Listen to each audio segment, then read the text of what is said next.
상대방도 자기도 맞았다라고 주장할 경우에 그 주장도 받아들여질 확률이 꽤 높거든요. 폭행 장면에 CCTV가 있었던 것은 20%도 안 돼요. 어떻게 해야 되냐.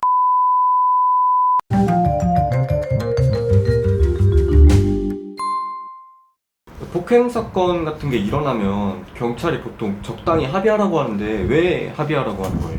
이건 뭐 법에 대한 좀 이해를 하면 좀 더 편한데, 단순 폭행 같은 경우에는 반의사 불벌죄예요. 그래서 합의하면 그냥 아예 끝납니다. 그렇기 때문에 대부분의 사건의 경우에 쌍방 폭행인 경우가 많거든요. 그래서 서로 전과를 안 남기려면 합의를 하면 아예 끝나기 때문에, 그래서 뭐 누가 잘했네 잘못했네 이렇게 잘잘못을 다투는 것보다는 합의하면 아예 끝나버리니 경찰에서 빨리 끝내라고 하고요. 그런 경우가 대부분이죠. 진짜 경찰 말대로 이렇게 합의를 하면 아무런 문제가 없을까요? 여기서 좀 조심하실 필요가 있는 게, 제가 아까도 말씀드린 게 단순 폭행인 경우에 끝난다고 말씀드렸잖아요. 단순 폭행이 아닌 경우에는 안 끝날 수도 있습니다. 이게 어떤 경우가 있냐, 예를 들어 위험한 물건을 들고 소주병이나 칼이나 이런 걸 들고 했을 경우에나 여러 명이서 폭행을 한 경우에는 특수폭행이 되거든요. 이런 경우에는 합의를 해도 안 끝나요. 그리고 폭행을 넘어서 폭행이 좀 심해서 상해까지 발생을 했다, 상해죄인 경우에도 합의를 해도 안 끝나기 때문에 이런 경우에는 좀 조심하실 필요가 있습니다. 합의만 한다고 해서 다 끝나는 게 아니에요. 그러면 폭행 사건이 터졌을 때 이제 내가 맞았는데 티가 안 날 수가 있죠. 그럴 때는 그걸 어떻게 입증할 수가? 상해가 발생하고 하는 부분 어떻게 입증할 수 있냐? 폭행이든 상해든 일단 터지면 가장 먼저 해야 될 행동은 CCTV를 확보를 하는 겁니다. 그래서 CCTV가 있다면 CCTV를 확보를 해야 되는데, 제가 폭행이나 상해 관련된 상담한 뭐 100건 넘게 했거든요. 근데 여기서 그 폭행 장면에 CCTV가 있었던 것은 20%도 안 돼요. 그렇기 때문에 어떻게 해야 되냐, 상처 부위를 사진을 찍어 놓으셔야 됩니다. 예를 들어 조금 붉게 부풀어 올랐다거나 아니면 뭐 긁혔다거나 이런 경우에는 사진을 찍어 놓으셔야 돼요. 대부분의 경우에 피가 나거나 이 정도가 아닌 경우가 더 많기 때문에 빨리 사진을 안 찍으면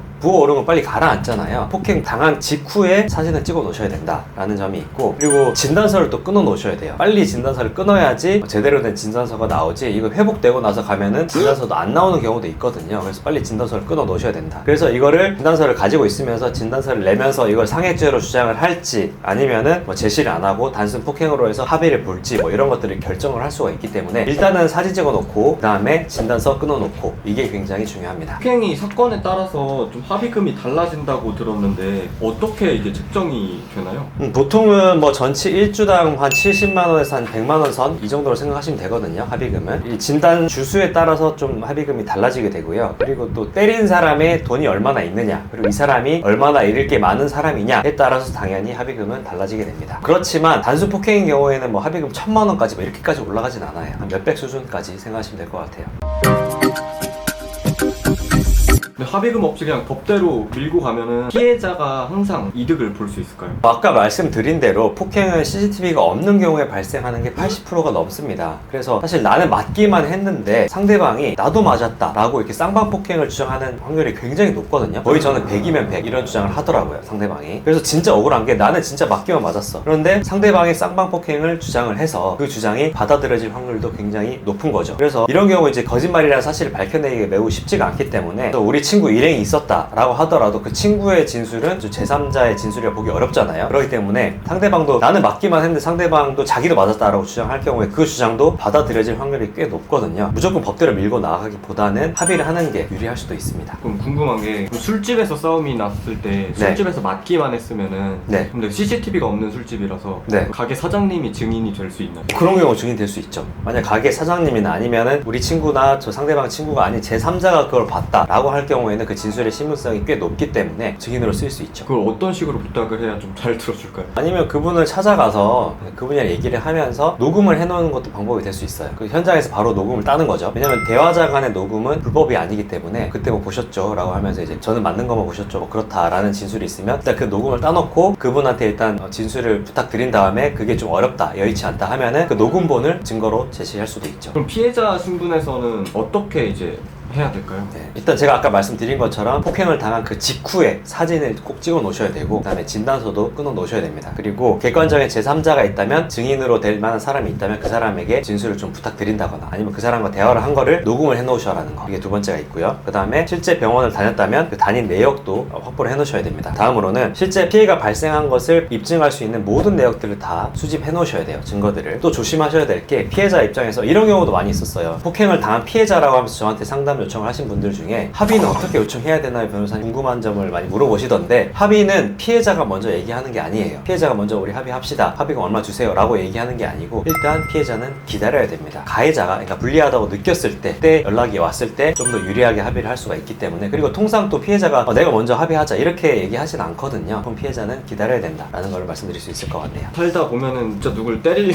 일도 있을 수가 있잖아요. 네. 그럼 가해자가 될 텐데, 가해자 신분에서는 또 어떻게 해야 좀 적당한 합의를 볼 수 있을지. 그래서 이런 경우에는 피해자가 진짜로 원하는 게 뭔지 일단 먼저 생각을 하셔야 되고, 진심 어린 사과라면 뭐 사과문도 당연히 작성을 해야겠죠. 그리고 뭐 도의적으로 당연히 내가 때렸으면 사과하는 게 맞잖아요. 그래서 사과문을 작성을 하시고, 그리고 만약에 합의를 할 때는 상대방이 부르는 합의금이 적정한 선인지를 한번 보셔야 되고, 제가 그 기준으로 전치 1주당 한 70에서 100만 원 정도로 말씀드렸죠. 그리고 또 실제 상대방이 뭐 합의금 요구하면서 내가 일을 얼마 못했고 치료비 명목을 얼마 뭐 700만 원 달라 내 얘기를 하면은 조심스럽게 물어봐야겠죠. 뭐 얼마나 실제로 일을 못하셨는지, 며칠 일을 못하셨는지 물어보고, 그 다음에 치료비 지출 내역이 있다면 조심스럽게 그런 것들을 요청해 볼 필요가 있겠죠. 그리고 또 피해자랑 얘기가 잘 돼서 합의서를 만약에 작성하신다 라고 하면은, 그때 조심하셔야 될 것에 대해서 좀 말씀드리면, 일단 먼저 돈부터 덜컥 보내면 안 됩니다. 합의서 작성과 돈의 지불은 동시에 하셔야 돼요. 사실은 먼저 합의서를 받고 돈을 지불해야 되는 겁니다. 합의서의 내용을 들어갈 부분이 뭐냐면, 폭행행위에 대해서 먼저 원만하게 합의한다, 그 다음에 고소를 취소한다, 그리고 민형사상 모든 조치를, 법적 조치를 취하지 않겠다라는 내용이 들어가야 되고, 그리고 만약에 이 합의서의 내용을 어겼을 때는 합의금의 배액을 상환한다, 뭐 이런 4가지 내용이 꼭 들어가야 합니다. 그리고 또 받아놔야 될 게 있으면은 또 어떤 게? 그리고 합의서에 피해자의 직접적인 의사에 따라서 합의했다는 걸 확인하기 위해서 피해자의 신분증 사본도 받아 놓으셔야 됩니다.